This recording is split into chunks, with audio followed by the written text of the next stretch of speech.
Adjust करिए।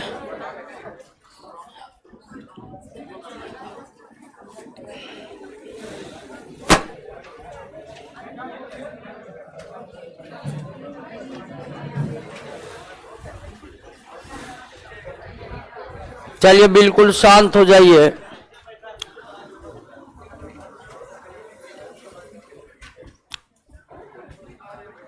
और इससे पहले के क्लास में इकोनॉमी चल रहा था। इकोनॉमी कुल 8 चैप्टर पढ़ाए हैं। 1-2 चैप्टर के नोट्स और दिए जाएंगे आपको, लेकिन जो मूल विशेषताएं थी, जो हमारी जरूरत थी, क्योंकि कई सारे पार्ट आपको ज्योग्राफी में रोशन सर पढ़ाएंगे।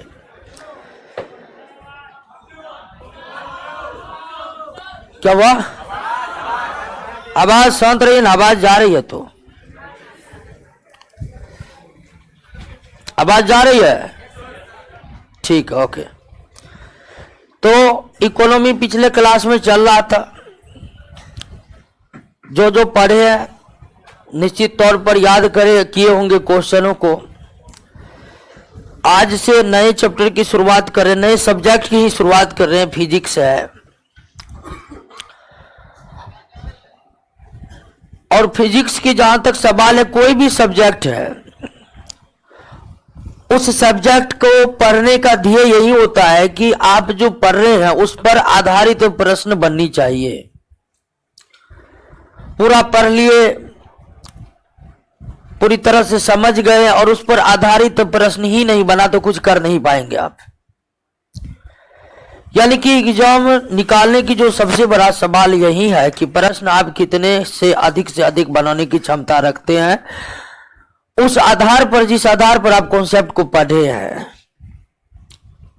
तो फिजिक्स का जो पढ़ने का तरीका रहेगा वो अन्य जो सब्जेक्ट हम पढ़े हैं ठीक उसी तरह ही रहेगा। पहले हम थ्योरी को समझेंगे और फिर उस पर आधारित प्रश्नों को करेंगे। और आप आज से स्टार्ट हो रहा है और इसमें कई सारे काफी समय लगेगा, 3-4-5 महीने तो लग ही जाते हैं एक सब्जेक्ट को समाप्त होने में, फाउंडेशन बैच में, क्योंकि थ्योरी प्रश्न दोनों को करवाते जाते हैं। तो जैसे जैसे चैप्टर समाप्त होगा प्रश्नों को याद करते जाइएगा। एकाएक आपको सारे प्रश्न याद नहीं होंगे, और जनरल कंपटीशन में नौकरी ना होने का एक बहुत बड़ा रीजन यही है कि पूरा क्लास में सब कुछ कर लिए हैं लेकिन याद घर पर बैठने का ही फुर्सत नहीं है, तो फिर कहां से याद करेंगे। तो नौकरी होगा या नहीं होगा या इसी बात पर डिपेंड करते आप घर पर कितना देर बैठते हैं और कितने चीजों को याद करते हैं। बैठने का फुर्सत नहीं है तो बताएंगे कि आप खुद जानते हैं कि हमको नौकरी होने वाला नहीं है।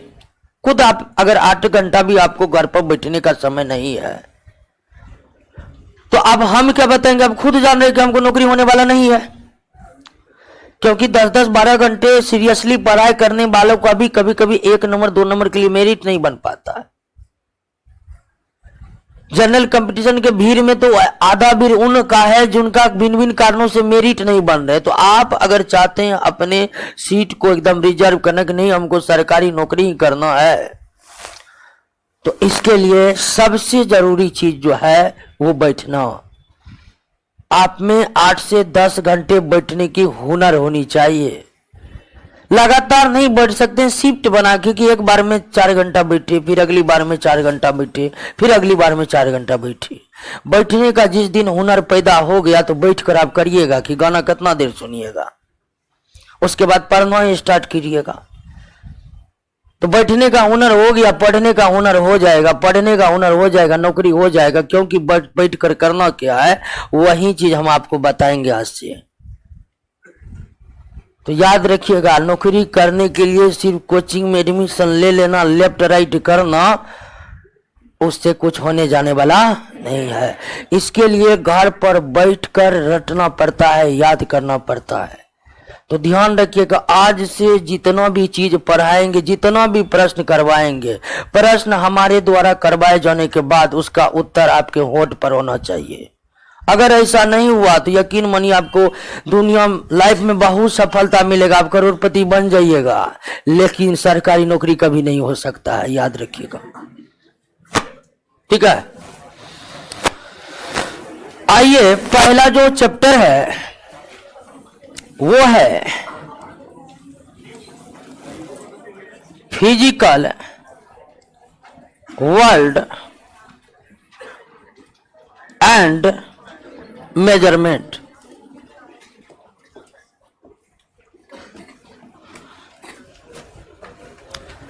यही ना पहला chapter, physical world and measurement. आइए एक एक करके आप समझते हैं। फिजिकल वर्ल्ड एंड मेजरमेंट यानी कि मुख्यतः इस चैप्टर में हमको पढ़ना है किसके संदर्भ में? मापन के संदर्भ, मेजरमेंट को पढ़ना है। भौतिक दुनिया और मापन, इसका हिंदी नाम हुआ भौतिक दुनिया और मापन।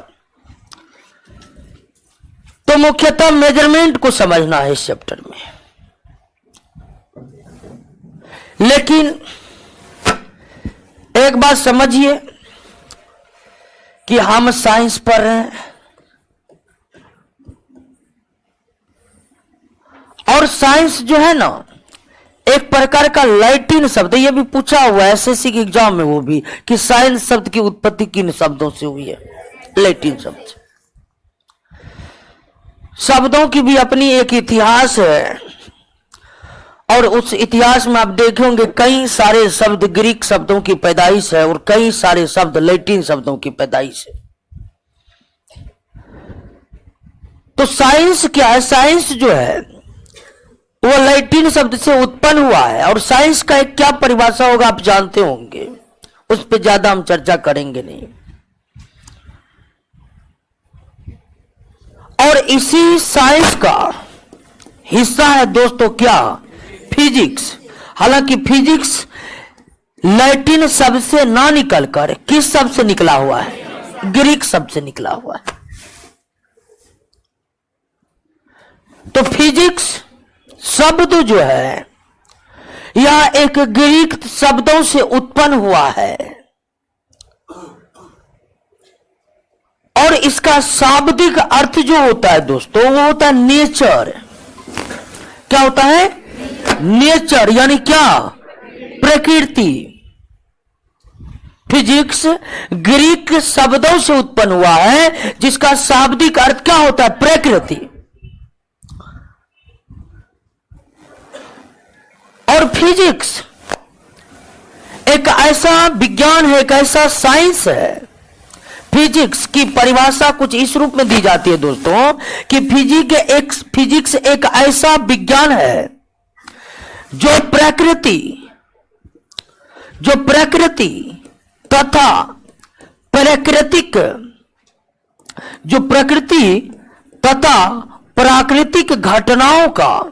प्राकृतिक घटनाओं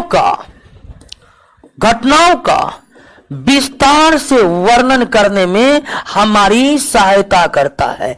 फिजिक्स एक ऐसा विज्ञान है जो प्रकृति तथा प्राकृतिक घटनाओं का विस्तार से वर्णन करने में हमारी मदद करता है। या फिजिक्स एक ऐसा विज्ञान है जो हमें प्रकृति और प्राकृतिक घटनाओं को समझाने में अपना योगदान देते हैं।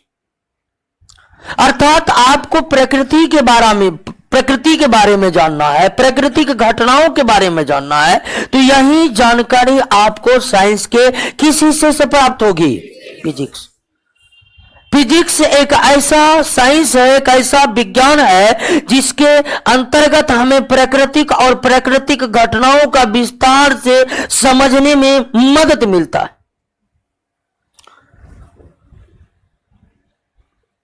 बारिश की बूंद गोलाकार क्यों होती है? एक प्राकृतिक घटना है कि नहीं? कि जब भी बारिश होती है ना तो बारिश की बूंद जब हमारी तरफ आती है ना वह बूंद गोलाकार होते हैं, वो बूंद गोलाकार होते हैं। आखिर वो बारिश की बूंद वर्गाकार त्रिभुजाकार ना होकर गोलाकार क्यों होते हैं? अगर हमें ये जानना है तो हमें जानना पड़ेगा फिजिक्स, और फिजिक्स के अंतर्गत ही एक होते हैं पृष्ठ तनाव, सरफेस टेंशन, जिसको हम पढ़ेंगे तब हम इसकी जानकारी मिल जाएगा कि हाँ बारिश की बूंद गोलाकार क्यों होते हैं, तो पृष्ठ तनाव के कारण। पृथ्वी सूर्य के ओर चक्कर काटती है, यह भी हमारी एक प्रकृति है। हमारी प्रकृति जो है, हमारा जो ब्रह्मांड है, इसी को हम प्रकृति अगर मान ले थोड़ी देर के लिए, तो आप पृथ्वी हमारी जो है वो सूर्य के चारों तरफ घूमती है। आखिर ये सूर्य पृथ्वी के चारों ओर क्यों घूमती है, तो इसको भी जानने के लिए हमें आना पड़ेगा कहाँ, फिजिक्स में, और पढ़ना पड़ेगा गुरुत्वाकर्षण ग्रेविटेशनल के बारे में। और जब ग्रेविटेशनल समझ लेंगे तब हमें पता चलेगा कि हाँ पृथ्वी सूर्य के चारों तरफ क्यों घूमती है। आंधी उठ गई, और आंधी उठी और हवा पश्चिम से पूरब की ओर बहने लगा, आखिर उत्तर से दक्षिण की ओर क्यों नहीं बहा, हवा पूरब से पश्चिम की ओर क्यों बहा? तो इसके लिए भी अगर आपको जानना है तो ये भी एक प्राकृतिक घटनाएं हैं, और इसको भी समझने के लिए आपको जानना पड़ेगा क्या, फिजिक्स। और जब फिजिक्स जानेंगे तब पता चलेगा आपको कि हवा हमेशा उच्च दाब से निम्न दाब की ओर चलते हैं। निम्न दाब पश्चिम में बना होगा, उच्च दाब पूरब में बना होगा, इसीलिए हवा पूरब से पश्चिम की ओर चल रही है, इसीलिए उत्तर से दक्षिण की ओर नहीं चल रही है। तो अगर हमें अपने प्रकृति को जानना है, प्राकृतिक घटनाओं, प्रकृति में जो असंख्य घटनाएं घट रही है, उन सबों को अगर कारण को समझना है तो इसके लिए हमें क्या करना पड़ेगा, फिजिक्स पढ़ना पड़ेगा दोस्तों। बिना फिजिक्स पढ़े ना तो हम अपने चारों ओर फैले प्रकृति को ठीक प्रकार से समझ पाएंगे, और ना ही प्राकृतिक घटनाएं जो घट रही है उसको समझ पाएंगे। तो अगर हमें प्रकृति और प्राकृतिक घटनाओं को अगर जानना है, विस्तार पूर्वक जानना है, तो इसके लिए हमें विज्ञान के किस शाखा में जाना पड़ेगा, फिजिक्स में। तो फिजिक्स क्या है आप समझ गए ना। फिजिक्स की उत्पत्ति किस शब्द से हुई है, ग्रीक शब्द से हुई है, जिसका शाब्दिक अर्थ क्या होता है, प्रकृति होता है। फिजिक्स एक ऐसा विज्ञान है, एक ऐसा साइंस है जिसमें हम प्रकृति और प्राकृतिक घटनाओं को विस्तार से जानकारी प्राप्त करते हैं। हमारे आसपास जितने भी प्राकृतिक घटनाएं घटते हैं और वो घटनाओं के कारणों को अगर हम खोजने लगे तो इसी के लिए हमें फिजिक्स पढ़ना होगा। बिना फिजिक्स पढ़े हम प्राकृतिक घटनाओं को समझ नहीं सकते हैं। बिना फिजिक्स पढ़े हम प्राकृतिक घटनाओं को नहीं समझ सकते हैं। और जब प्राकृतिक घटनाओं को नहीं समझ सकते हैं तो उससे मानव किस प्रकार प्रभावित होते हैं और भविष्य में किस प्रकार प्रभावित हो सकते हैं, ये सब बात भी नहीं समझ पाएंगे। नहीं। क्लियर हो गया, बात समझ गए। फिजिक्स से क्या है, इसमें कोई दिक्कत नहीं ना। फिजिक्स किन शब्दों की उत्पन्न हुआ है, फिजिक्स ग्रीक शब्द से उत्पन्न हुआ, लेकिन साइंस किन शब्दों की उत्पत्ति है, लैटिन। फिजिक्स का शाब्दिक अर्थ क्या होता है, प्रकृति होता है। फिजिक्स को किस तरह परिभाषित करेंगे, क्लियर। अब आइए मेजरमेंट पर।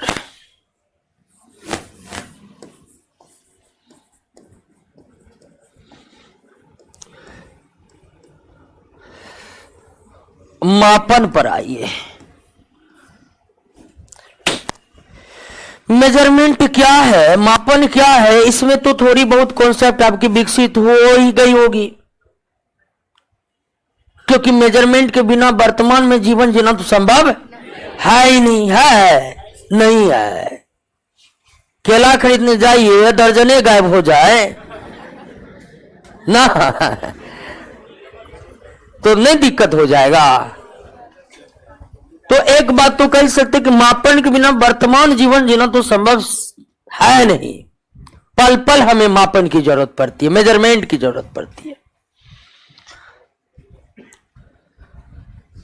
लेकिन अभी हम फिजिक्स का जो पहला चैप्टर है वो आपका मेजरमेंट है, मापन है। सबसे पहले यह समझना जरूरी है कि मापन करना क्यों जरूरी है। मापन करना क्यों जरूरी है? तो हम पढ़ रहे हैं क्या?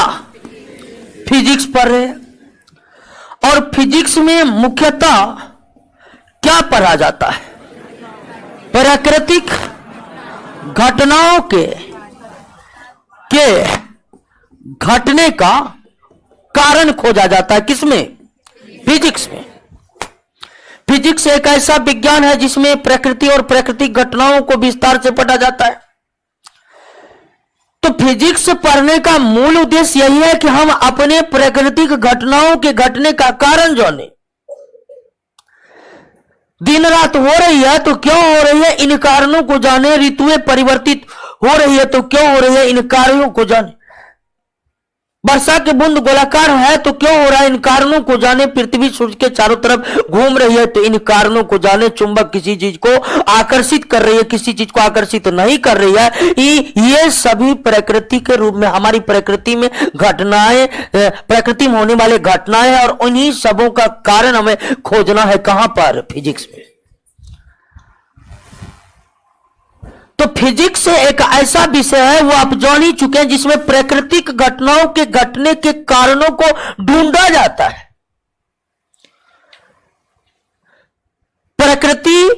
प्राकृतिक घटनाओं के घटने के कारण को ढूंढा जाता है फिजिक्स में। और अगर हम इन कारणों को ढूंढने का प्रयास करें, भिन्न भिन्न कारण, जैसे हम ये ढूंढने का प्रयास करें कि वृक्ष से फल क्यों गिर रहा है, यह प्राकृतिक घटनाएं है कि नहीं? हमेशा वृक्ष में फल लगते हैं और वो टूट कर नीचे गिरते, चाहे खुद से तोड़े या फिर को पेड़ खुद गिरा दे।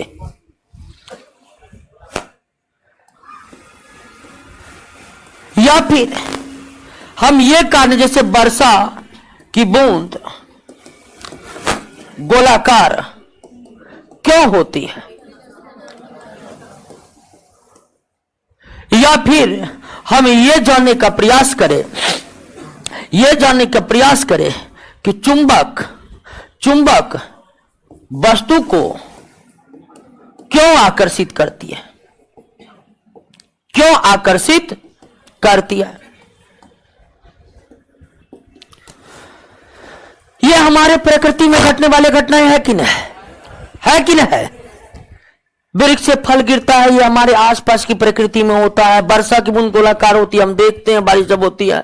चुंबक किसी वस्तु को, खासकर लोहा को क्या करती है? आकर्षित करती है। बिल्कुल ये बात अगर आप अगर ये प्राकृतिक घटनाएं हैं और इन प्राकृतिक घटनाओं के कारण को आप ढूंढिएगा, तो निश्चित रूप से आपको क्या पढ़ना पड़ेगा? फिजिक्स। और अगर इन कारणों के सटीक, ठीक है, इन प्राकृतिक घटनाओं के घटने के सटीक कारणों की हम चर्चा करें, तो आपको क्या लगता है बिना मापन का यह संभव हो पाएगा? है? वृक्ष से फल क्यों गिरा? गुरुत्वाकर्षण के कारण। और गुरुत्वाकर्षण का कारण क्या है? बल। और बल को मापने के लिए हमारे पास न्यूटन ही ना हो तो क्या हम सही तरह से गुरुत्वाकर्षण को समझ पाएंगे? है? वृक्ष से फल गुरुत्वाकर्षण के कारण गिरता है, जो आगे के चैप्टर में हम पढ़ेंगे। और गुरुत्वाकर्षण एक प्रकार का बल है। क्या है दोस्तों? बल है। और इस गुरुत्वाकर्षण के बल को हम विस्तार पूर्वक ठीक तरह से समझे, इसके लिए बल को मापने की एक इकाई है जिसका नाम क्या है? न्यूटन है। और सपोज कीजिए कि अगर न्यूटन हमारे पास नहीं होता और बल को मापने के कोई साधन नहीं होते, तो क्या हम आज इस वृक्ष से फल गिरने के कारण अर्थात गुरुत्वाकर्षण को ठीक प्रकार से समझ पाते हैं? अगर बल का मापने का न्यूटन हमें नहीं रहता तो क्या हम पता लगा पाते कि पृथ्वी के तुलना में सूर्य ज्यादा गुरुत्वाकर्षण किसी वस्तु पर लगा पाएगा? ये हम जान पाते? नहीं जान पाते। वर्षा की बूंद गोलाकार क्यों होती है? पृष्ठ तनाव के कारण। और पृष्ठ तनाव को मापने का भी यूनिट है न्यूटन पर मीटर।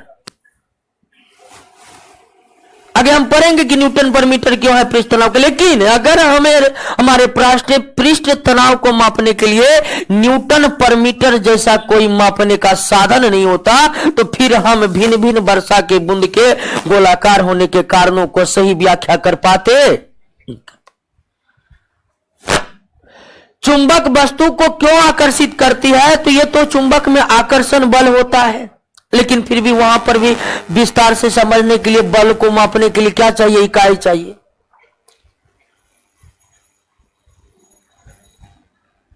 अगर निर्वात में भिन्न भिन्न द्रव्यमान वाली वस्तु को गिराया जाए ना, तो सभी एक साथ ही पृथ्वी पर गिरेंगे।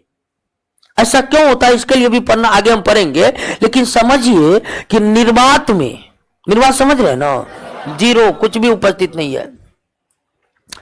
निर्वात में हमारा 1 केजी का पत्थर 1 कागज गिरा दे तो दोनों एक के साथ पृथ्वी पर गिरेगा। और यहां पर अगर वेग मापने के लिए हमारे पास मीटर पर सेकेंड जैसा कोई इकाई नहीं होती, तो फिर हम कागज और पत्थर के एक ही साथ गिरने का कारणों का सही व्याख्या कर पाएंगे? कर पाएंगे, बताइए।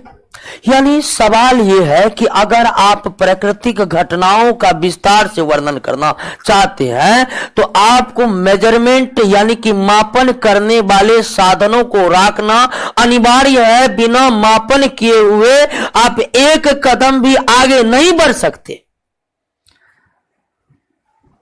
वैसे भी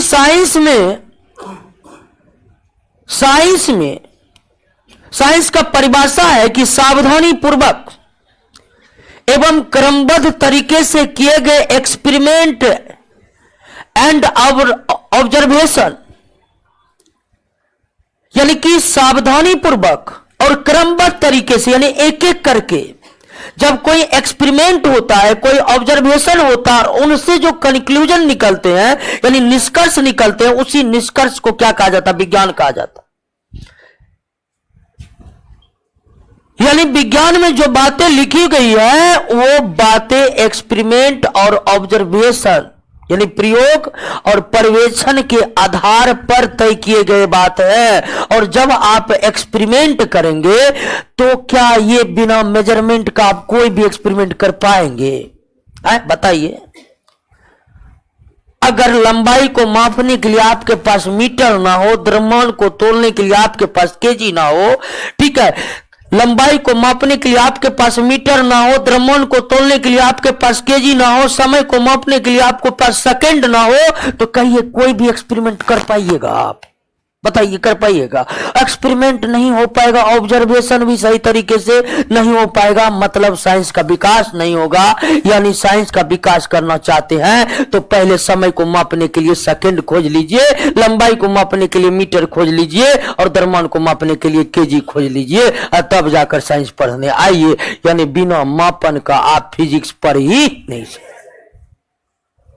बताइए, पढ़ सकते हैं?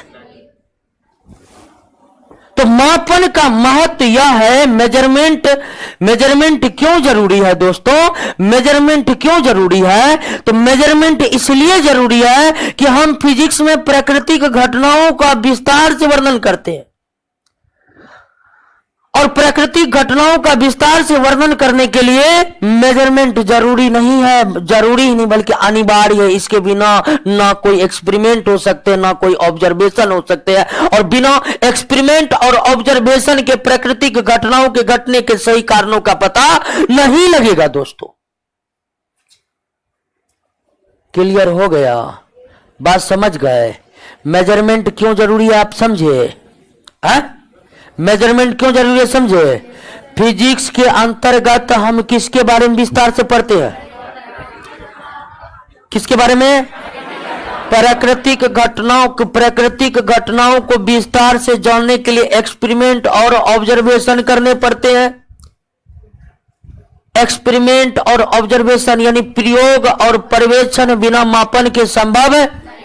यानी प्राकृतिक घटनाओं को विस्तार से वर्णन करने के लिए मापन अनिवार्य है, अर्थात फिजिक्स पढ़ने के लिए मापन अनिवार्य है। मापन इसलिए जरूरी है कि मापन के अभाव में फिजिक्स को पढ़ा नहीं जा सकता। मेजरमेंट क्यों जरूरी है? तो मेजरमेंट के अभाव में फिजिक्स को पढ़ना संभव नहीं है। मेजरमेंट के अभाव में फिजिक्स को पढ़ना क्यों नहीं संभव है? तो बिना मेजरमेंट के एक्सपेरिमेंट नहीं हो सकते हैं, और बिना एक्सपेरिमेंट का साइंस नहीं हो सकता। क्लियर हो गया? तो एक क्वेश्चन का जवाब मिल गया कि नहीं, कि मेजरमेंट क्यों जरूरी है कि दोस्तों? अब आप समझिए दूसरे प्रश्नों को। मेजरमेंट, मापन क्यों जरूरी है? तो इसके बिना फिजिक्स पढ़ना संभव नहीं। मेजरमेंट को फिजिक्स का बैकबोन कहा जाता है। क्या कहा जाता है? रीढ़ की हड्डी कहा जाता है। जिस तरह एक व्यक्ति के शरीर में उसका रीढ़ का हड्डी इंपॉर्टेंट है, जिसके कारण वो गति कर पाता है, खड़ा हो पाता है, उसी तरह मेजरमेंट फिजिक्स का रीढ़ का हड्डी है।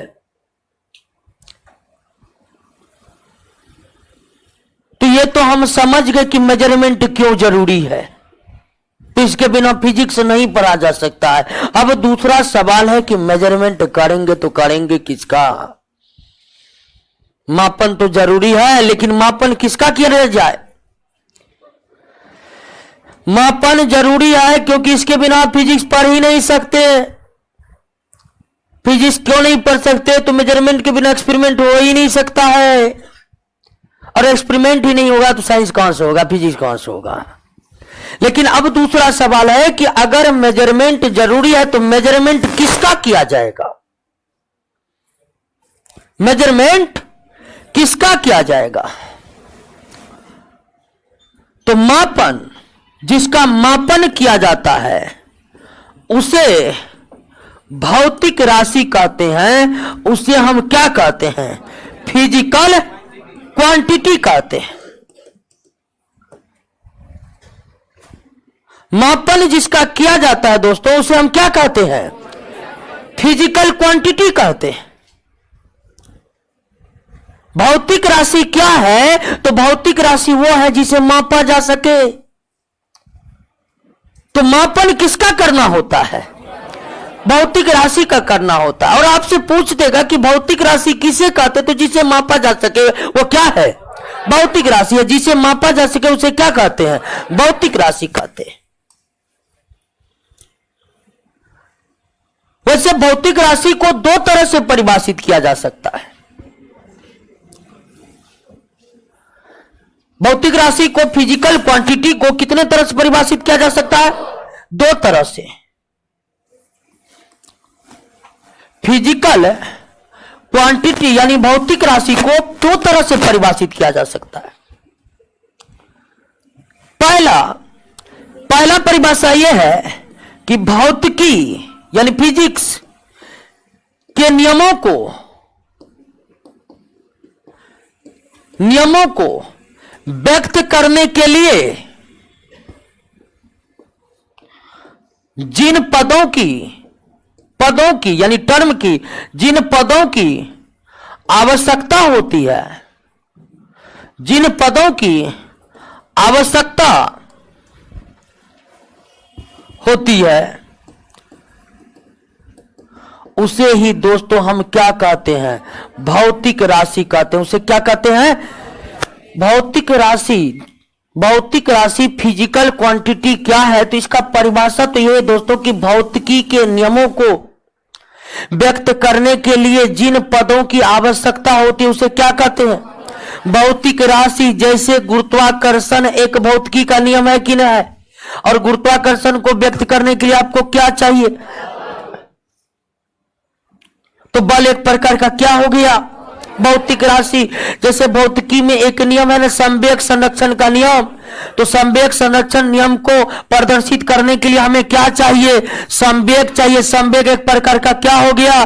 भौतिक राशि। उसी तरह ऊर्जा संरक्षण का सिद्धांत, ऊर्जा संरक्षण के सिद्धांत को व्यक्त करने के लिए ऊर्जा की आवश्यकता होगी कि नहीं? बिना ऊर्जा टर्म लिए ऊर्जा संरक्षण के सिद्धांत को हम कुछ बता सकते हैं?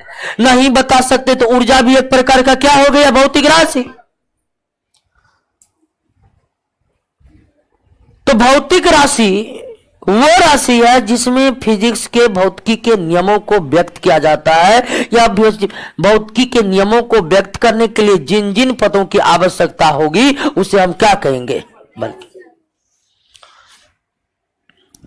अब दूसरा आसान सा परिभाषा है जिसका मापन संभव हो, जिसका मापन किया जा सके, जिसका मापन किया जा सके, उसे ही हम क्या कहते हैं, भौतिक राशि कहते हैं।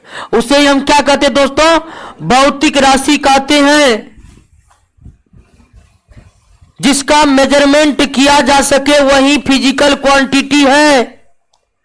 उदाहरण के लिए द्रव्यमान का मापन हो सकता है, हो सकता है, बिल्कुल हो सकता है। किसमें हो सकता है?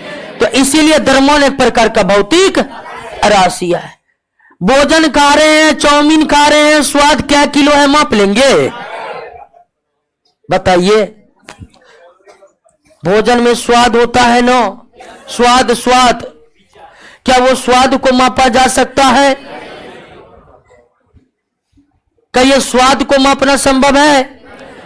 कभी आप खाए, बोले हैं कि आज जो खाना खाए उसमें तो 3 किलो स्वाद था, या कोई और राशि की आज जो खाना खाए दोस्त 5 बजे वाला स्वाद था। तो स्वाद को मापना संभव नहीं है। क्या इसे हम भौतिक राशि कह सकते हैं? बताइए, कह सकते हैं? नहीं कह सकते।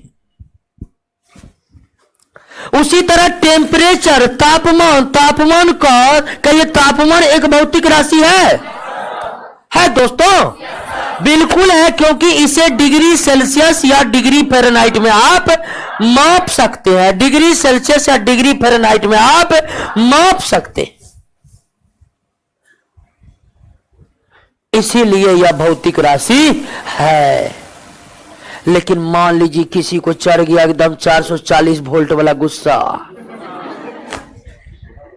इसको माप लीजिएगा है कि कितना मीटर वाला गुस्सा चढ़ा है?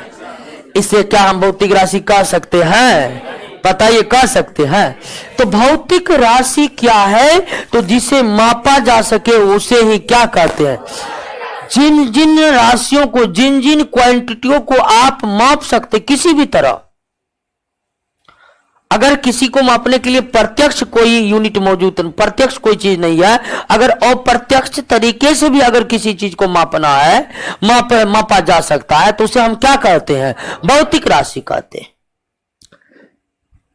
तो भौतिक राशि, फिजिकल क्वांटिटी क्या है, समझ गए कि नहीं समझ गए? इसमें कोई दिक्कत नहीं ना।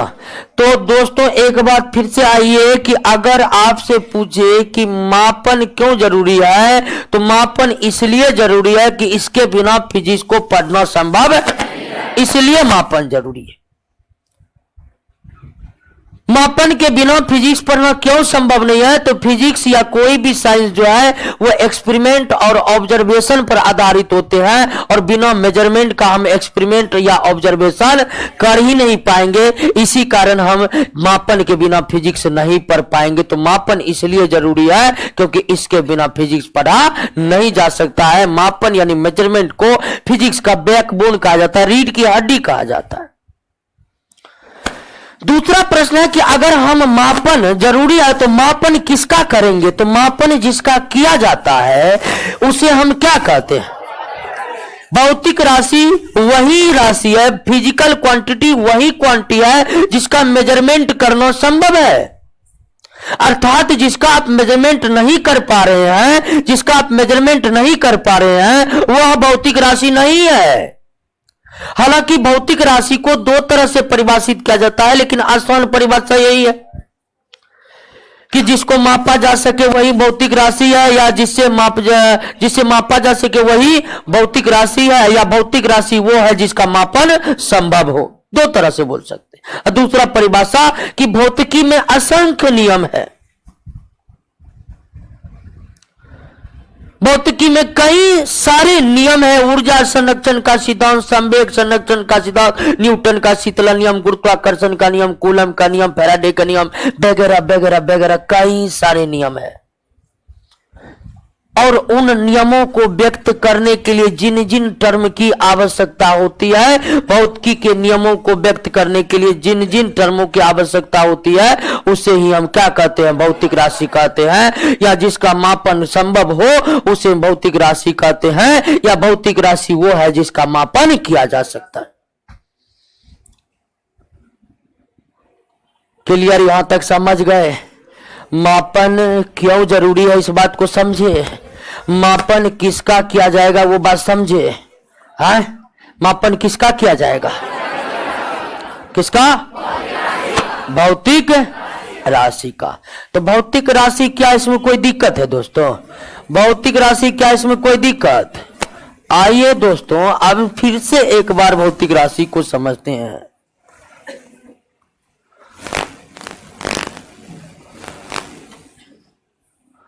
साउंड में क्या हुआ है नहीं पता चल रहा है। नहीं अब रहने दीजिए, बाद में चेंज कर दीजिएगा। भौतिक राशि फिजिकल क्वांटिटी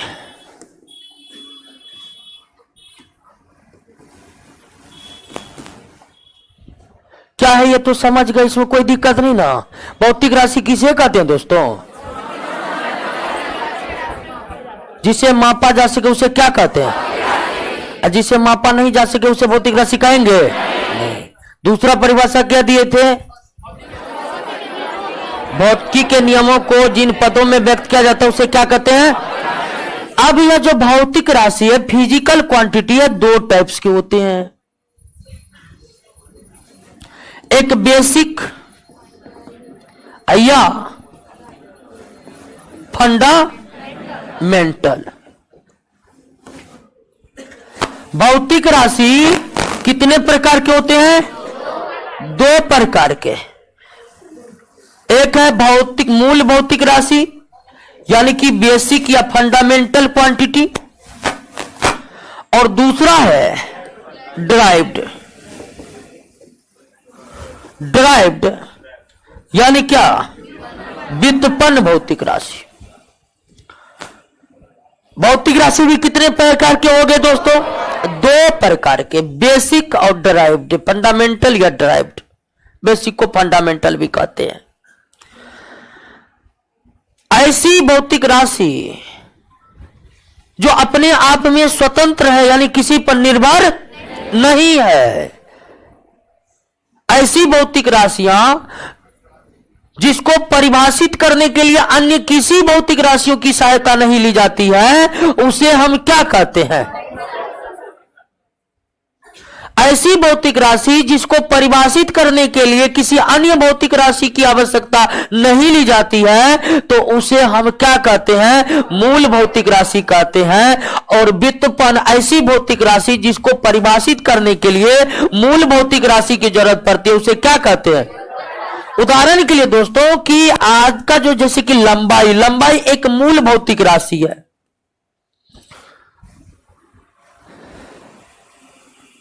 लंबाई मूल भौतिक राशि है क्योंकि लंबाई को परिभाषित करने के लिए अन्य कोई भी भौतिक राशि की आपको जरूरत नहीं पड़ेगी। लेकिन उसके विपरीत ये जो क्षेत्रफल है दोस्तों, यह मूल भौतिक राशि नहीं है, यह बल्कि कैसी भौतिक राशि है? क्योंकि क्षेत्रफल को परिभाषित करने के लिए आपको किसकी सहायता लेना पड़ेगा? किसकी सहायता लेना पड़ेगा? लंबाई की सहायता लेना पड़ेगा। किसकी सहायता लेना पड़ेगा? क्या बिना लंबाई की सहायता लिए हम क्षेत्रफल को परिभाषित कर सकते हैं? कर सकते दोस्तों? नहीं कर सकते हैं। तो ऐसी भौतिक राशि जिसको परिभाषित करने के लिए, जिसकी पूर्ण व्याख्या करने के लिए हमें मूल भौतिक राशि की जरूरत पड़ती है, उसे हम क्या कहते हैं? ड्राइव्ड कहते हैं। और ऐसी भौतिक राशि जिसकी व्याख्या या परिभाषित करने के लिए अन्य किसी भौतिक राशि की जरूरत नहीं पड़ती है, उसे हम क्या कहते हैं? भौतिक राशि कितने प्रकार के होते हैं? दो प्रकार के होते हैं। कितने प्रकार के? मूल भौतिक राशि और मूल भौतिक राशि की संख्या वर्तमान में मात्र 7 है। सात के अलावे अन्य जितने भी भौतिक राशि है, सात के अलावे अन्य जितने भी भौतिक राशि है, वो सारे के सारे कैसे भौतिक राशि है? व्युत्पन्न भौतिक राशि है। मूल भौतिक राशियों की संख्या मात्र कितनी है? 7। मूल भौतिक राशियों की संख्या मात्र कितनी है? 7 है। 7 के अलावे जितने भी भौतिक राशि है सारे के सारे क्या है? व्युत्पन्न है। देखिए मूल भौतिक राशि कौन कौन है, एक बार देखिए तो नोट में। जोर जोर से मनोहर पोथी नहीं पढ़ना, माने मन पढ़ना है।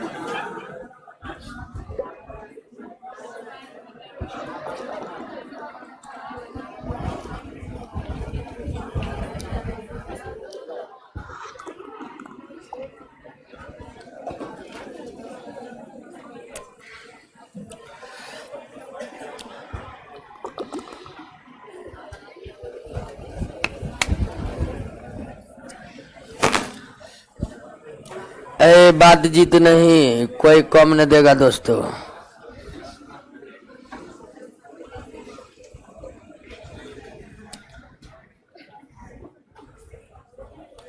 पढ़ लिए? मिला कि नहीं नोट में? अच्छा मिल गया ना। तो मापन इसलिए करना जरूरी है कि इसके बिना फिजिक्स नहीं पढ़ सकते। मापन किसका होगा? तो भौतिक कितने प्रकार के हैं? आइए अब तीसरे प्रश्न पर। अब आइए तीसरे प्रश्न पर।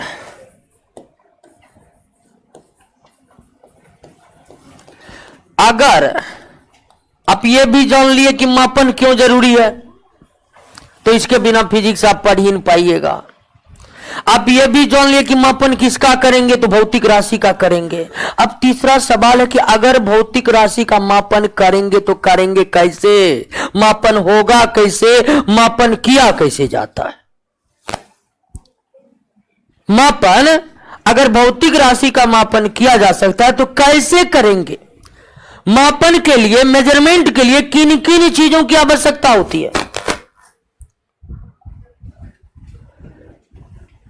आप मापन करिएगा किसका? भौतिक राशि का। लेकिन कोई भी भौतिक राशि का मापन करने के लिए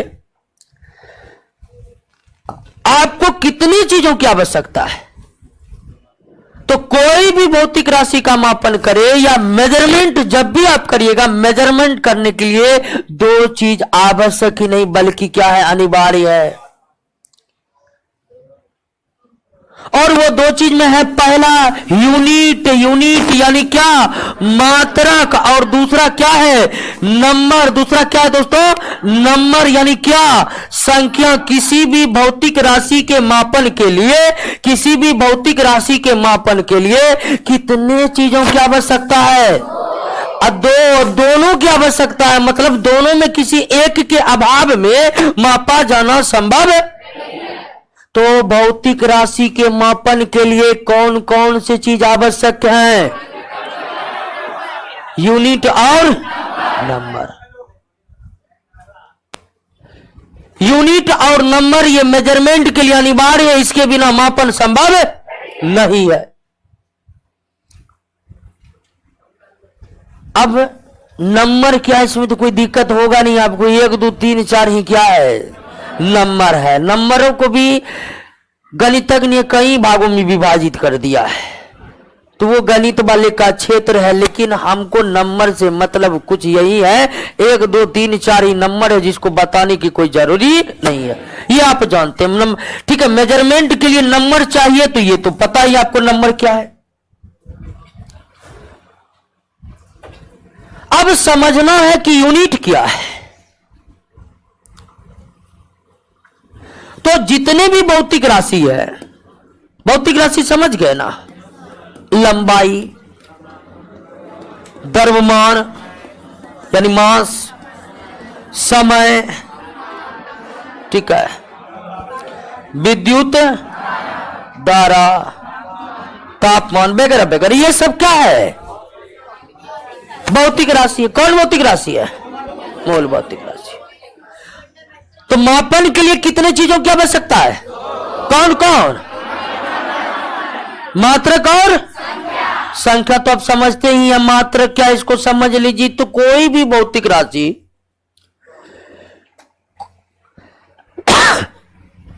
किसी भी भौतिक राशि को मापने के लिए, किसी भी भौतिक राशि को मापने के लिए ने वैश्विक समुदाय ने मिलकर के आपस में मिलकर के एक स्टैंडर्ड तय कर दिया है।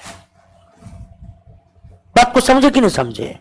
किसी भी भौतिक राशि को मापने के लिए वैश्विक समुदाय के वैज्ञानिकों ने आपस में मिलकर के एक स्टैंडर्ड तय कर दिया है। जैसे लंबाई को मापना है, तो लंबाई को मापना है तो इसके लिए स्टैंडर्ड किसको बनाया गया है? मीटर को बनाया गया है। और लंबाई को मापने के लिए स्टैंडर्ड मीटर को जो बनाया गया है, तो ये कोई एक देश नहीं बना दिया है। ये नहीं कि रूस के वैज्ञानिक निकले और हल्ला करना शुरू किया, लंबाई है मीटर मीटर मीटर मीटर। ऐसा नहीं हुआ है। सभी देशों के वैज्ञानिकों का एक जगह मीटिंग हुआ और मीटिंग में सारे भौतिक राशियों को मापने के लिए एक एक स्टैंडर्ड तय किए गए।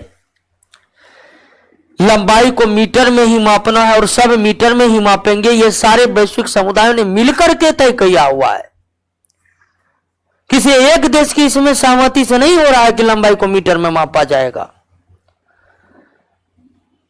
तो लंबाई एक भौतिक राशि है और इस भौतिक राशि को मापने के लिए वैश्विक समुदाय ने कौन से स्टैंडर्ड तय किए हैं? इसीलिए मीटर को हम क्या कहेंगे? किसका कहेंगे?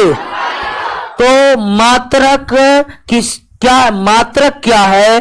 तो हर एक भौतिक राशियों का, हर एक फिजिकल क्वांटिटी को मापने के लिए, हर एक फिजिकल क्वांटिटी को मापने के लिए वैश्विक समुदाय ने एक स्टैंडर्ड तय किए गए हैं, एक स्टैंडर्ड तय कर दिए हैं। और उस स्टैंडर्ड को, उस भौतिक राशि का क्या कहते हैं? मात्रक।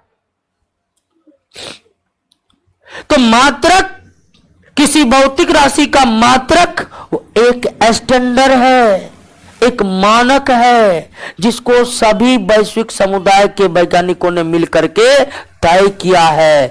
ठीक है, लंबाई को मीटर में मापना है तो सब मीटर में माप रहे हैं। अब उसमें कोई बीच से निकलेगा नहीं कि लंबाई को हम सेकेंड में मापेंगे। ठीक है, ऐसा हो नहीं सकता क्योंकि वो स्टैंडर्ड तय नहीं किए गए लंबाई को मापने के लिए। कोई दिक्कत कि लंबाई को सेकंड में मापने लगिएगा? पेंट की लंबाई 4 बजे है या नहीं? इसी नहीं, 4 नहीं, पेंट की लंबाई 72 सेकंड है। कितना ऑड लग रहा है दोस्तों? क्यों? तो वो उसके स्टैंडर्ड तय नहीं किए गए। तो यूनिट क्या है समझ गए ना?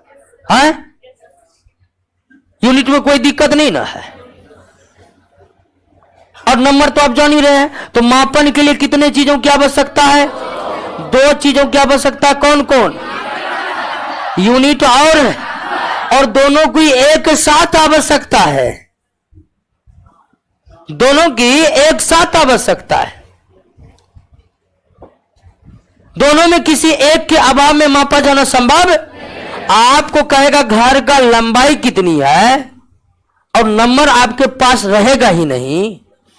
मान लीजिए घर की लंबाई मापनी है और आपके पास नंबर ही ना हो तो क्या कहिएगा? घर की लंबाई लंबाई लंबाई लंबाई लंबाई लंबाई लंबाई है, ऐसे बोलेंगे, समझ में आएगा किसी को?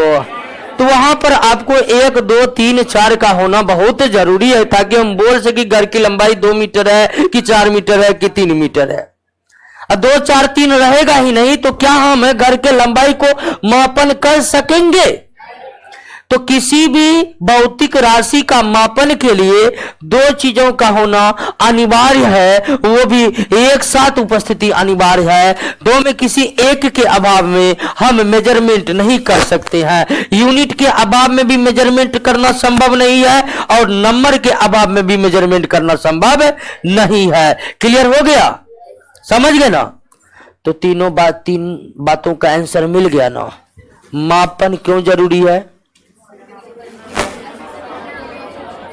क्योंकि इसके बिना फिजिक्स नहीं पढ़ सकते। अब बिना मापन का फिजिक्स आप क्यों नहीं पढ़ सकते? इस बात को आप समझे कि नहीं? क्योंकि मेजरमेंट के बिना आपका एक्सपेरिमेंट ऑब्जर्वेशन, इसलिए आप फिजिक्स नहीं पढ़ पाएगा। दूसरा था कि मेजरमेंट जरूरी है, तो मेजरमेंट किसका किया जाता है? भौतिक राशि का। या मेजरमेंट जिसका हम कर सकते हैं, मापन जिसका कर सकते हैं, उसे क्या कहते हैं? भौतिक राशि कहते हैं। और तीसरा पद था कि अगर हम भौतिक राशि का मापन कर सकते हैं तो किसी भी भौतिक राशि को मापन करने के लिए कितने चीजों की आवश्यकता पड़ती है, और वो कौन कौन है? यूनिट और नंबर। कोई दिक्कत नहीं। किसी भी भौतिक राशि के मापन के लिए वैश्विक समुदायों ने मिलकर के जो मानक तय किए हैं, जो स्टैंडर्ड तय किए हैं, उसे हम क्या कहते हैं? मात्रक कहते हैं। ठीक है, भौतिक राशि के संबंध में जो स्टैंडर्ड तय किए गए हैं, वही स्टैंडर्ड को, मानक को क्या कहते हैं? मात्रक कहते हैं। और स्टैंडर्ड को कोई एक वैज्ञानिक या एक व्यक्ति ने नहीं, बल्कि वैश्विक समुदाय के वैज्ञानिकों ने मिलकर के तय किया है। क्लियर हो गया? अब तो तीनों बात हम समझ गए कि मापन क्यों जरूरी है, मापन किसका किया जाएगा और किसका मापन कैसे किया जाएगा, या मापन के लिए किन किन चीजों की आवश्यकता है। अब आइए दोस्तों, अगली बात अब समझते हैं। System of measurement.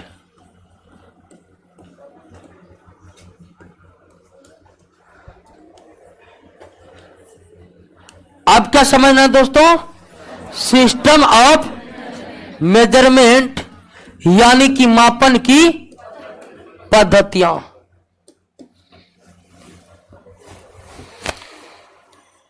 System of measurement. अब ध्यान दीजिए कि मेजरमेंट के जो मापन के लिए यूनिट और नंबर की जरूरत है, यह बात तो आप समझ लिए। लेकिन विश्व के विभिन्न भागों में या हमारे देश के ही सभी भागों में मापन के तौर तरीके एक समान नहीं है। मापन के तौर तरीके एक समान नहीं है। अब गांव में देखे होंगे, दूध को सेर में मापा जाता है। 3 सेर लेंगे, 4 सेर लेंगे, नहीं जानते हैं? अच्छा, सहरसा मधेपुरा के लोग जानते होंगे क्या? या फिर आम बोलचाल की शेर सवा शेर वाला एक तो मुहावरा भी है, नहीं है? तो वो वाला शेर नहीं है, ये अलग शेर है। ठीक है, जो लीटर के पैरेलल है, लीटर के समांतर है। तो मापन के जो तौर तरीके हैं दोस्तों, ध्यान दीजिए, बातचीत नहीं। मापन के जो तौर तरीके हैं वो पूरे वर्ल्ड में एक समान नहीं है। वर्ल्ड को तो छोड़िए, हमारे ही देश के विभिन्न हिस्सों में एक समान नहीं है। अलग अलग तरीकों से मापा जाता है। तो मापन के तौर तरीके अगर पूरे वर्ल्ड में एक समान नहीं है, तो फिर अब यह जानिए कि आखिर मापन के कितने पद्धतियां इस वर्ल्ड में प्रचलित है। यानी कि हम लंबाई को मीटर में मापते हैं, बहुत ऐसे भी व्यक्ति हैं जो लंबाई को कहेगा नहीं, सेंटीमीटर में मापेंगे। कुछ ऐसे भी लोग हैं कहेंगे नहीं, सेंटीमीटर क्या होता है हम नहीं जानता, हम तो कहो 4 फुट चाहिए। अब गांव से में जाएगा, अगले कहेगा 4 हाथ का जो है ना, हाथी से माप लेगा क्या? खेतों को मापने के लिए देखिएगा, गांव से में लग्गा चलता, 4 लग्गा, 5 लग्गा। तो मापन के तौर तरीके एक समान नहीं है। पाने का बात यही है दोस्तों। ठीक है, देसी जुगाड़ भी चलता है कहीं। अब देसी जुगाड़ ऐसा नहीं कि पूरा परफेक्ट रहते हैं, पद्धतियां अलग है। तो मापन के तौर तरीके पूरे वर्ल्ड में एक समान नहीं है। खुद अपने देश में देख रहे हैं कि अलग अलग है, तो पूरे वर्ल्ड में कहां से एक समान होंगे?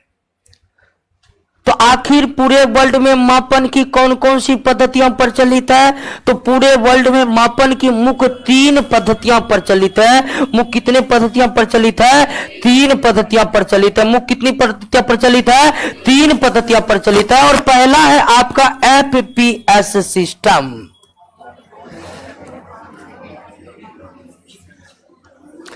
मापन की सबसे पुरानी पद्धति कौन है? और और इस पद्धति का प्रचलन ब्रिटिश एम्पायर ने किया था दोस्तों। ब्रिटिश हुकूमत के बारे में आप पढ़े होंगे।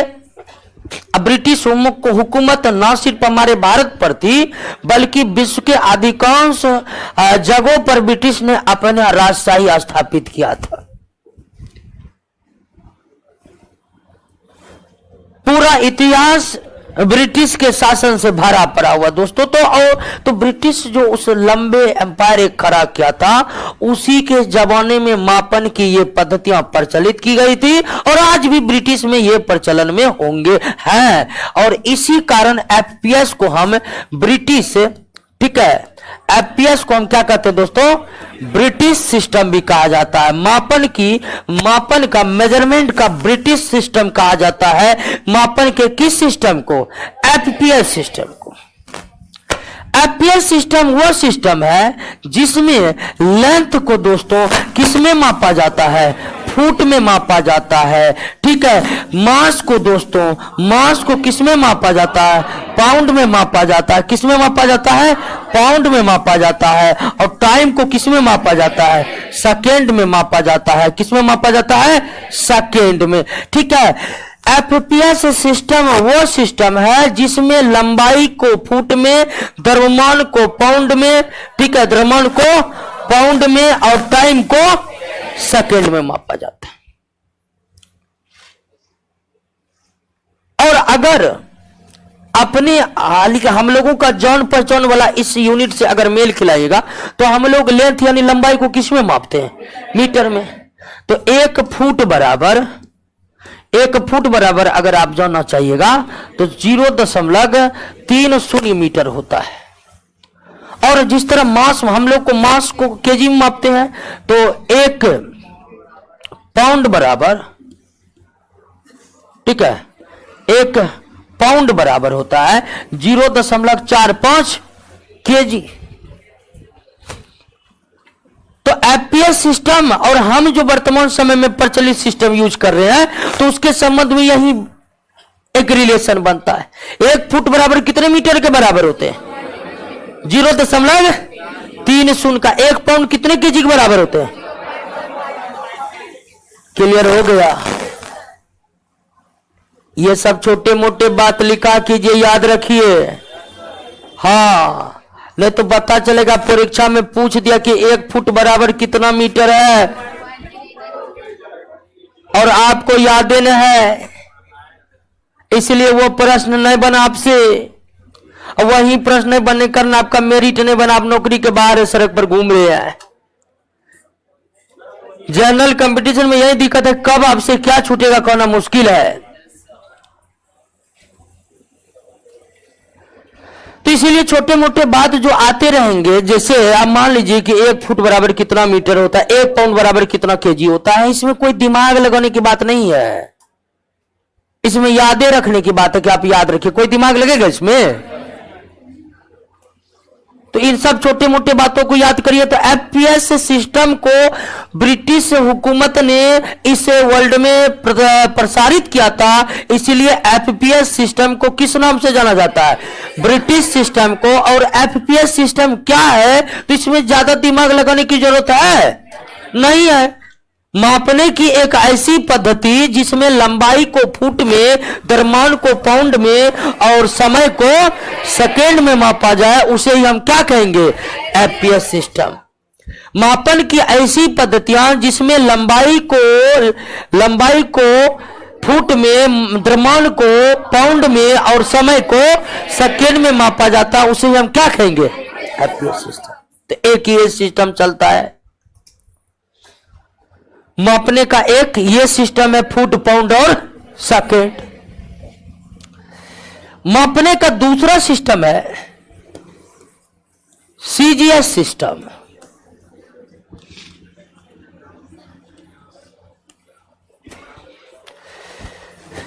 सीजीएस सिस्टम का दूसरा नाम है मीटरी पद्धति।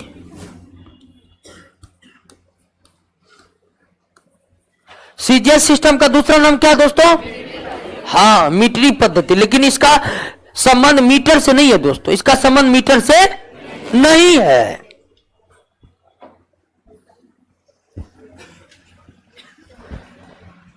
ध्यान दीजिए, सीजीएस जिस तरह एफपीएस सिस्टम हम क्या बोले थे, एफपीएस सिस्टम को क्या बोले थे, ब्रिटिश सिस्टम बोले थे, उसी तरह सीजीएस को हम मीटरी पद्धति कहते हैं। और आपको कंफ्यूजन होगा किसमें मीटर होगा, लेकिन मीटर से कोई लेना देना इसको नहीं है, बस आप याद रखिए कि इसे मीटरी सिस्टम कहते हैं।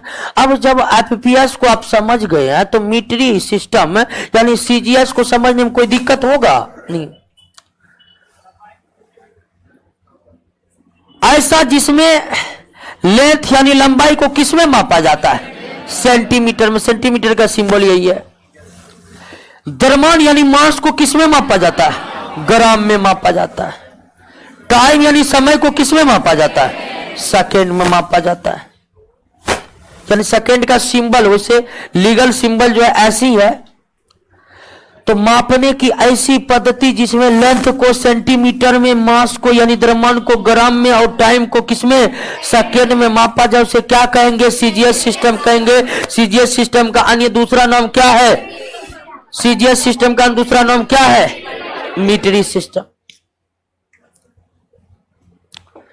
तो एक सिस्टम ये चलता है और इस सिस्टम का अपने प्रचलित सिस्टम से क्या रिलेशन है, इसमें तो कोई दिक्कत होगा नहीं। 1 मीटर बराबर कितना होता है, 100 सेंटीमीटर। 1 मीटर बराबर 100 सेंटीमीटर है। 1 फुट बराबर कितना मीटर, 0.30 मीटर, याद रखिएगा।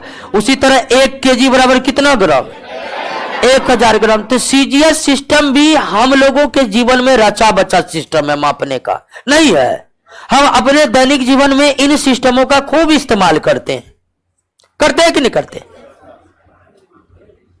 द्रव्यमान को निश्चित रूप से केजी मेन मात्रक है, लेकिन हमें ग्राम का भी इस्तेमाल करते हैं। तो सीजीएस सिस्टम हमारे जीवन में भी है। इससे पहले जो एफपीएस सिस्टम था, एफपीएस सिस्टम हमारे भारत में उतने प्रचलित नहीं है, लेकिन सीजीएस सिस्टम तो है कि नहीं। आप भी इस सिस्टम का यूज करते हैं कि नहीं करते हैं। तो सीजीएस सिस्टम तो हम यूज करते हैं दोस्तों। तो मापने की एक दूसरी पद्धति क्या है, सीजीएस सिस्टम, जिसे हम किस नाम से जानते हैं, यानी एफपीएस। मापने की सबसे पुरानी पद्धति है कौन, एफपीएस। मापने की सबसे पुरानी पद्धति क्या है, एफपीएस के बाद ही किसका विकास हुआ, सीजीएस का। उसके बाद विकास हुआ दोस्तों किसका, एमकेएस सिस्टम, एमके सिस्टम।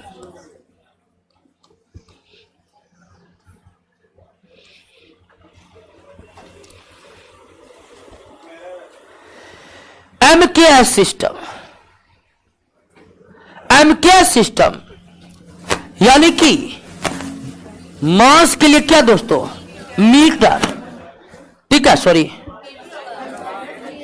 मास के लिए केजी, लेंथ के लिए मीटर और टाइम के लिए सेकंड। तो इसमें भी कोई दिक्कत नहीं। और यह सिस्टम का यानी यह सिस्टम का प्रचलन में आया 1901 में। रोम अस्तित्व था उस समय। रोम का नाम आप सुने होंगे। रोम में एक प्रोफेसर थे जिसका नाम था गियोर्गी, ठीक है, क्या नाम था, गियोर्गी नाम था। और गियोर्गी के द्वारा ही एमकेएस सिस्टम को प्रचलित किया गया। यानी एमकेएस सिस्टम जो है, मापन की एमकेएस पद्धति जो है, इसका जो प्रचलन है 1901 में रोम के प्रसिद्ध प्रोफेसर गियोर्गी के द्वारा किया गया।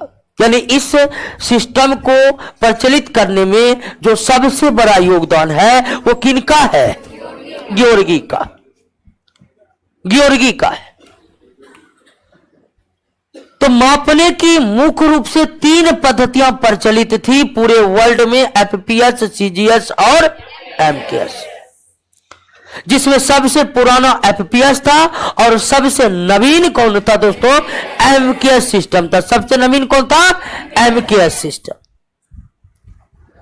तो मुख्य रूप से मापन की 3 पद्धतियां प्रचलित थी, एफपीएस, सीजीएस और एमकेएस।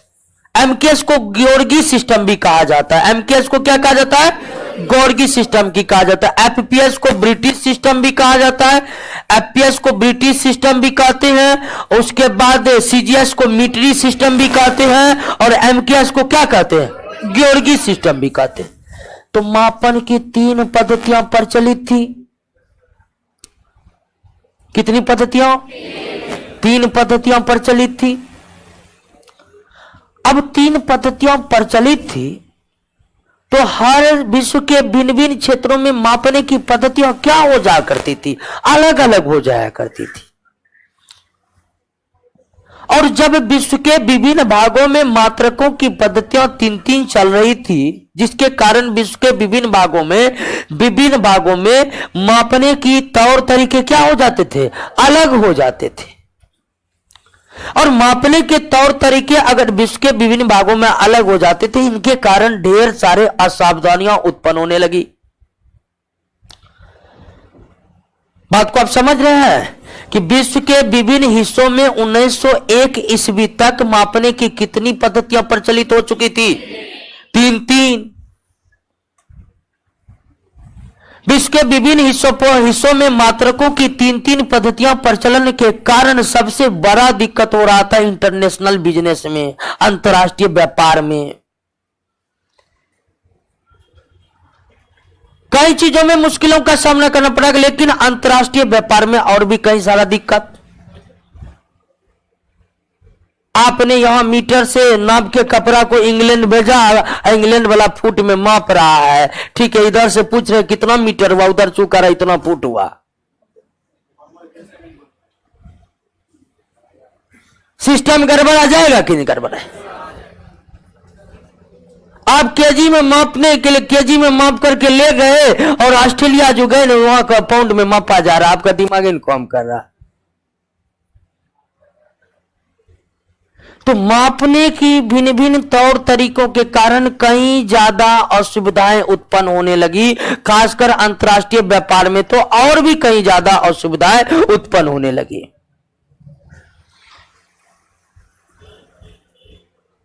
और जब मापने की कई सारी पद्धतियां 1901 तक प्रचलित होने के कारण मापने में जब असुविधा उत्पन्न होने लगी, अंतर्राष्ट्रीय व्यापार में दिक्कत होने लगा, तो इसके बाद दोस्तों एक माप तोल महासम्मेलन किया गया। क्या किया गया? और सबसे बड़ी मापतोल महासम्मेलन जो हुआ था वो सबसे पहले 1960 में हुआ था, ठीक है। और 1960 में जो ये मापतोल महासम्मेलन हुआ वो दोस्तों क्या मापतोल महासम्मेलन था? 11वीं मापतोल महासम्मेलन था।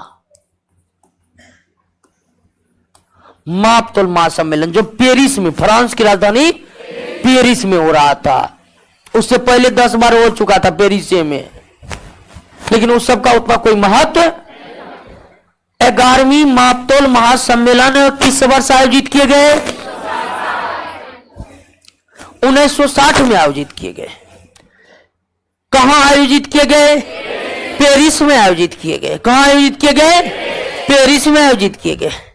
किस लिए आयोजित किए गए? तो इसलिए आयोजित किए गए कि मापने की जो भिन्न भिन्न पद्धतियां प्रचलित थी, मापने की जो भिन्न भिन्न पद्धतियां प्रचलित थी, मापने की उन भिन्न भिन्न पद्धतियां प्रचलित होने के कारण जो असुविधाएं उत्पन्न हो रही थी, खासकर अंतर्राष्ट्रीय व्यापार में, उन असावधानियों पर विचार करने के लिए सम्मेलन बुलाई गई थी। और इसमें पूरे वर्ल्ड ने भाग लिया था, भारत भी भाग लिया था। और इस 1960 के 11वीं मापतोल महासम्मेलन में निर्णय हुआ कि मापने की जितनी पद्धति बनाना है बना लीजिए। 3 तो चलिए रहा है, 3-4 और बना लीजिए, कोई दिक्कत नहीं है। लेकिन एक पद्धति मापने का ऐसे बनाइए जो पूरे वर्ल्ड में क्या हो? एक समान हो। मापतोल महासम्मेलन में निर्णय लिया गया कि मापने की जितनी पद्धतियां हैं चलने दीजिए, और बनाना है तो बना लीजिए, लेकिन मापने की एक ऐसी पद्धति विकसित होनी चाहिए जो पूरे वर्ल्ड में क्या हो? एक समान हो। इस पर राय कायम हुआ। और इस पर राय काम करने के लिए 11वीं मापतोल महासम्मेलन में 6 मूल मात्रकों को, कितना, 6 मूल मात्रक, 6 मूल भौतिक राशि और फिर उन 6 मूल भौतिक राशि के मात्रक को परिभाषित किए गए। 6 1960 में 6, लेकिन वर्तमान में मूल मात्रक, मूल भौतिक राशि की संख्या कितना है, 7 है। लेकिन 1960 में जो पेरिस में 11वीं मापतोल महासम्मेलन हुआ, उसमें मूल भौतिक राशि एवं मात्रकों को परिभाषित किया गया था मात्र कितना, 6। और वह कौन था दोस्तों, वो था आपका कौन, लंबाई। दूसरा कौन था, द्रव्यमान। तीसरा कौन था, समय। चौथा कौन था, विद्युत धारा। पांचवा कौन था, तापमान। और छठा कौन था, छठा था आपका ज्योति तीव्रता। तो 1960 के मापतोल महासम्मेलन में, 1960 के मापतोल महासम्मेलन में 6 मूल भौतिक राशि एवं इसके मात्रक को परिभाषित किया गया। 6 मूल भौतिक राशि एवं इसके मात्रकों को परिभाषित किया गया। लंबाई के मात्रक को मीटर, द्रव्यमान के मात्रक को केजी, समय के मात्रक को सेकेंड, विद्युत धारा का, ठीक है, विद्युत धारा का एम्पियर, सॉरी विद्युत धारा का एम्पियर, ठीक है, तापमान का केल्विन और ज्योति तीव्रता का कैंडला।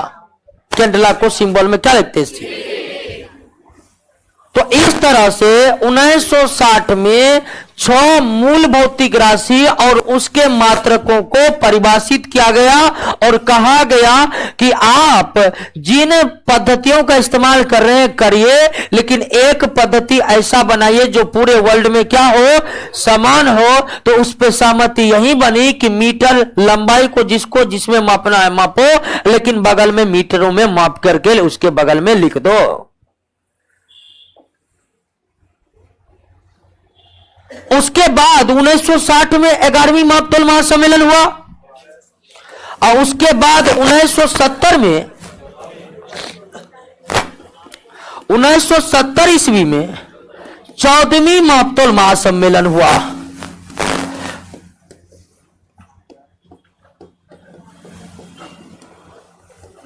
ठीक है, 1970 में क्या हुआ, 14वीं मापतोल महासम्मेलन हुआ।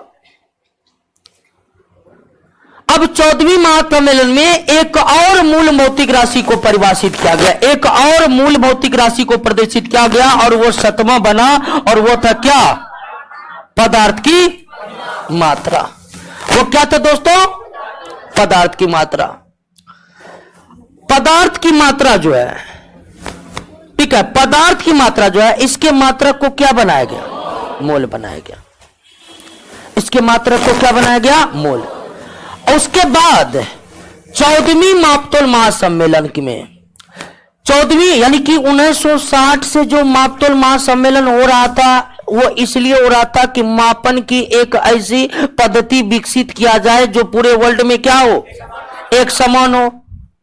और मापन की एक एकल पद्धति विकसित करने के लिए ही मूल मात्रकों, मूल भौतिक राशि एवं उसके मात्रकों को क्या किए जा रहे थे, परिभाषित किए जा रहे थे। और 1970 तक कुल कितने मूल भौतिक राशि पर, मूल भौतिक राशि के अलावे 2 सप्लीमेंट्री भौतिक राशि यानी कि संपूरक मात्रक को भी परिभाषित किया गया। वो था एक क्या, सॉलिड एंगल और दूसरा प्लेन एंगल।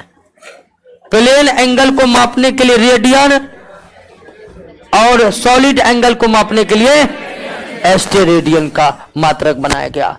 तो इस तरह से 1970 में 14वीं मापतोल महासम्मेलन जब हुआ तो मापने की एक ऐसी पद्धति विकसित की गई जिसमें मूल भौतिक राशियों की संख्या 7 और संपूरक भौतिक राशियों की संख्या 2 रखी गई और उनके मापने के मात्रक भी फिक्स कर दिए गए। और इस तरह से 14वीं मापतोल महासम्मेलन 1970 के बाद मापने की एक नवीन प्रक्रिया का विकास हुआ और इस नवीन प्रक्रिया का कहा गया क्या, एसआई यूनिट, जो 1970 के बाद 1971 में क्या हो गया, लागू हो गया। क्या हो गया, लागू हो गया। 1960 में 11वीं मापतोल महासम्मेलन के बाद 1970 में 14वीं मापतोल महासम्मेलन के बाद एक ऐसी भौतिक राशि विकसित की,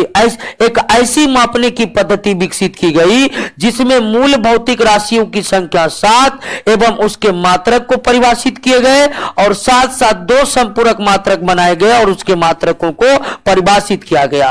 और मापने की जो ये पद्धतियां बनाई गई, इन्हें किस नाम से जाना गया, एसआई यूनिट। इसका पूरा नाम है सिस्टम इंटरनेशनल डी यूनिट।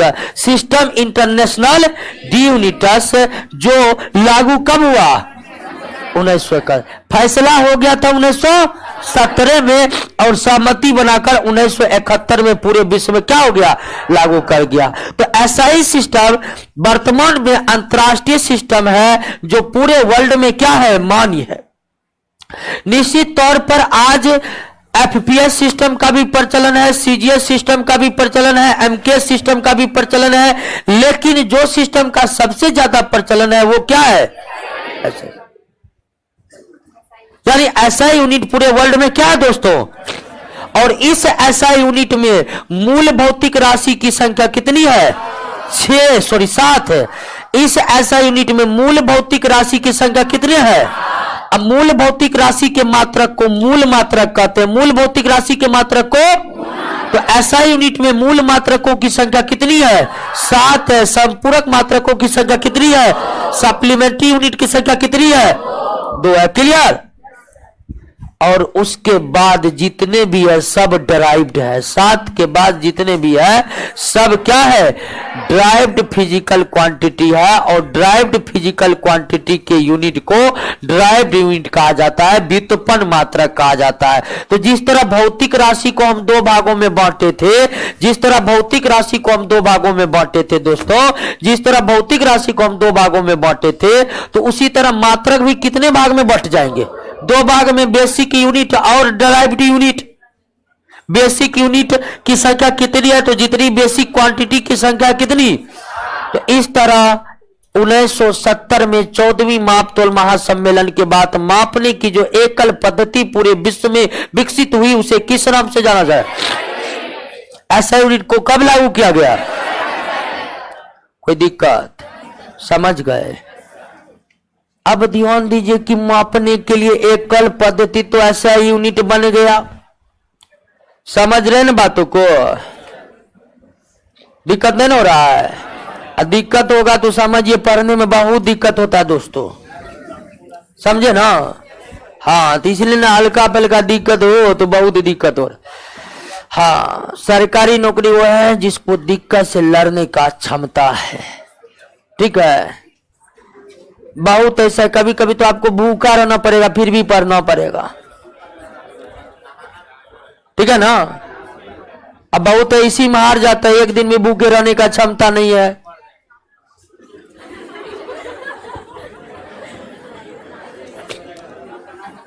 तो हल्का फल्का कष्ट हो ना तो उसको नेगलेक्ट कीजिए। आइए दोस्तों,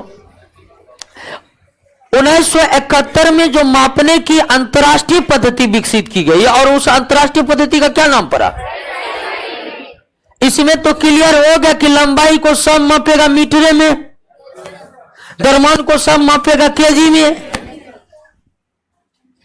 और नहीं मापेगा केजी में तो कुछों में माप ले और उसे केजी में बदल दे। तो एसआई यूनिट जो मापने की बनाई गई आगे चलकर वो बहुत सारे मापन में यूज होने ही नहीं, मतलब कई सारे मापन में उसका इस्तेमाल करना ही संभव नहीं रह गया। एसआई यूनिट के विकास करने के बाद भी मापन की समस्या दूर नहीं हुई। एसआई यूनिट बनने के बाद भी मापन की समस्या दूर क्यों नहीं हुई? तो एसआई यूनिट में लेंथ को यानी लंबाई को किसमें मापा जाता है? मीटर में। एसआई यूनिट में मीटर को परिभाषित कर दिया गया कि हाँ मीटर इतना बड़ा होगा। भारत, पाकिस्तान, बांग्लादेश सब दस्तखत कर दिया कि हाँ भाई मीटर इतने बड़ा होगा, मतलब मान ही हो गया। एक बात समझिए, पूरे विश्व में मान हो गया। लेकिन सवाल है कि लेंथ का जो मात्रक एसआई मात्रक मीटर है, इस मीटर लेकर के कागज की मोटाई को माप लीजिएगा। आपको दर्जी वाला फीता दे देगा, कहेगा कि बुक के किताब का मोटाई माप के जल्दी चाहिए, तो कहिए पागलाने के सिवा कोई और चारा मिलेगा? है नहीं माप पाएंगे? माप पाएंगे? अब मापेंगे तो गलती में पाएगा क्या? और उसी तरह अगर हमें सूर्य और पृथ्वी की दूरी की मापनी हो, सूर्य और पृथ्वी के बीच की दूरी मापनी हो, तो मीटर लेकर अगर मापेंगे कितना मीटर होगा अंदाजा है? संख्यात्मक मान ही इतना बड़ा हो जाएगा कि उसी को देखकर आदमी चकराने लगेगा। तो बात को आप समझ रहे हैं कि एसआई यूनिट बनने के बाद समस्या क्या उत्पन्न हुई? एसआई यूनिट, एसआई सिस्टम बनने के बाद समस्या यह उत्पन्न हुई कि एसआई यूनिट से बड़े एवं छोटे से छोटे मेजरमेंट करना संभव नहीं था। एसआई यूनिट बनने के बाद भी छोटे से छोटे चीजों का और बड़े से बड़े क्वांटिटी का मेजरमेंट करना संभव नहीं था। तो एक बार फिर से मीटिंग बैठा, यानी मापतोल महासम्मेलन फिर हुआ। और इस बार जो मापतोल महासम्मेलन हुआ, इसमें यही रखे गए दोस्तों कि एसआई यूनिट में तो बिल्कुल हमने एक रूपता ला दिए हैं, इस पर सहमत भी हो गए हैं, लेकिन इस यूनिट में गड़बड़ी ये है कि छोटे से छोटे और बड़े से बड़े मेजरमेंट, बड़े से बड़े क्वांटिटी का मेजरमेंट करना संभव नहीं है। तो बड़े एसआई यूनिट में बड़े से बड़े और छोटे से छोटे क्वांटिटी का मेजरमेंट करने के लिए बनाए गए एसआई प्रीफिक्स। क्या बनाए गए? और एसआई प्रीफिक्स जो बनाए गए 10 के घात के रूप में बनाए गए। किसके रूप में बनाए गए? 10 के घात के रूप में बनाए गए। 10 के घात के रूप में बनाए गए और उसे कुछ खास नाम दिए गए, जैसे 10 के पावर -1, इसे क्या कहा गया? डेसी। 10 के पावर -2, इसे क्या कहा गया? सेंटी। 10 के पावर -3, इसको क्या कहा गया? मिली। डेसी, सेंटी, मिली, माइक्रो। 10 के पावर 9 को क्या कहा गया? नैनो। पिको,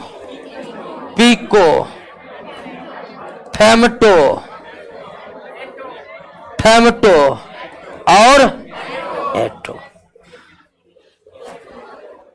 तो ये जो मापा गया, ये जो बनाया गया दोस्तों, ये परिभाषित किया गया। नैनो का मतलब ही होता है 10 के पावर -9,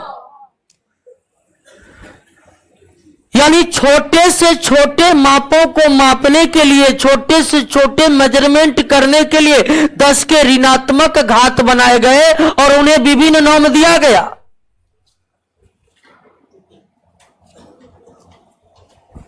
अब जैसे मीटर में, आप मीटर में कागज की मोटाई नहीं माप सकते हैं, अब मीटर के आगे लगा दीजिए किया, नैनोमीटर में माप सकते हैं कि नहीं माप सकते? बिल्कुल माप सकते हैं कि कागज की मोटाई 2 नैनोमीटर है, 3 नैनोमीटर है। जहां पर भी नैनो लग गया, समझिए उसमें क्या लग गया।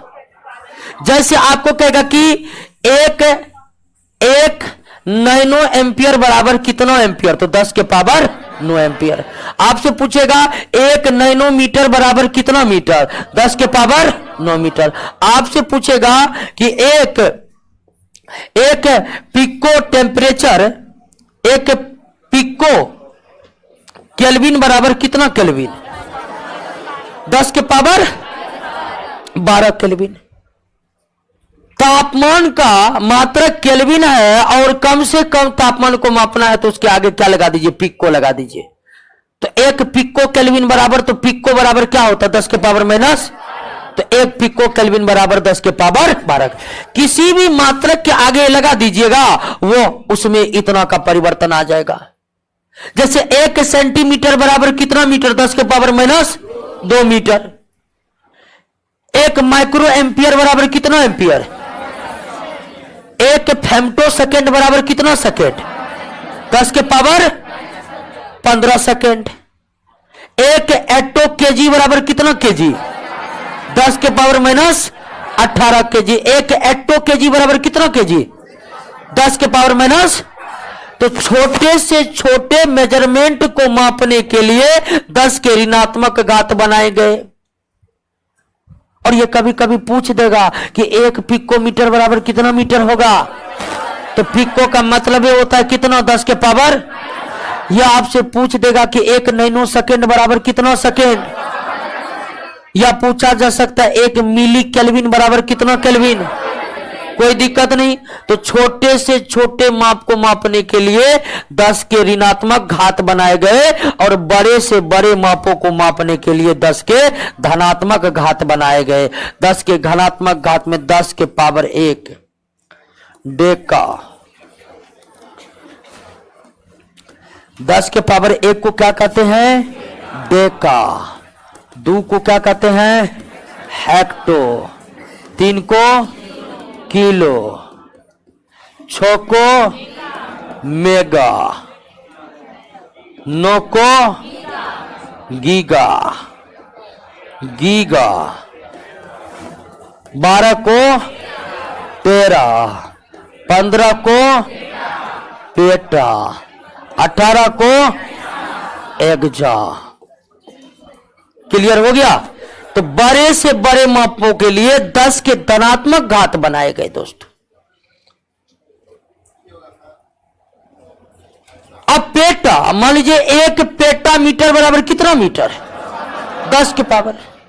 जैसे 1 नैनोमीटर बराबर 10 के पावर 9 10 के पावर माइनस 9 मीटर। ठीक उसी तरह 1 पेटा बराबर कितना मीटर?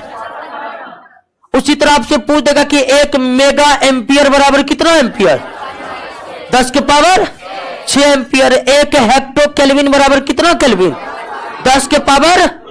तो एसआई यूनिट जो 1971 में लागू किया गया और एसआई यूनिट लागू करने के उद्देश्य यही थे कि मापन की एक समान पद्धति पूरे वर्ल्ड में प्रचलित हो।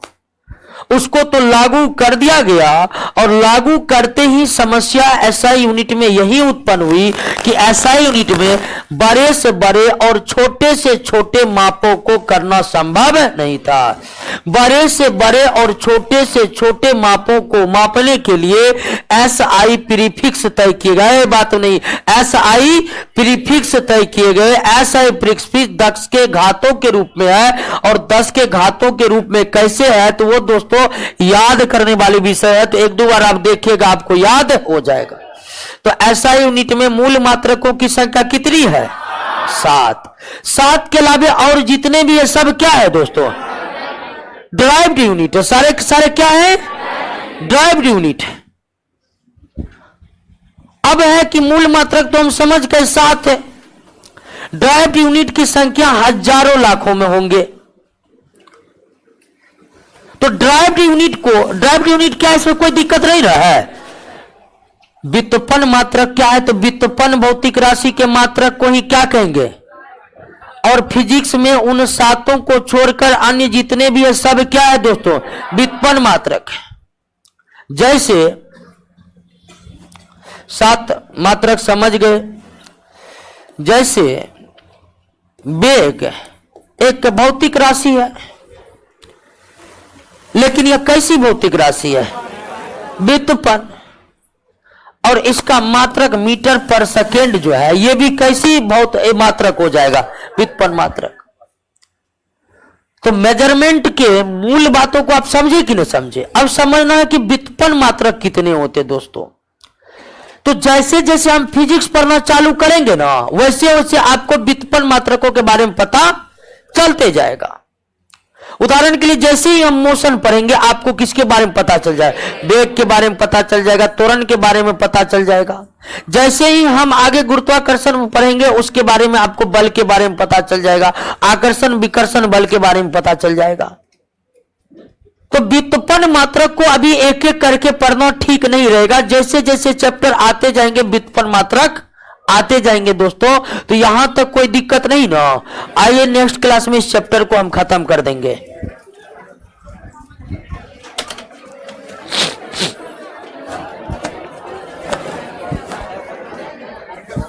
हो गया, कोई दिक्कत नहीं ना।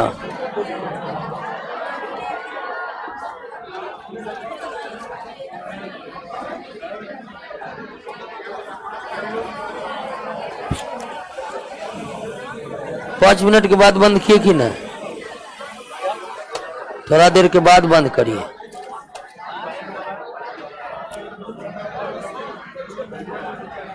आवाज गड़बड़ है ना।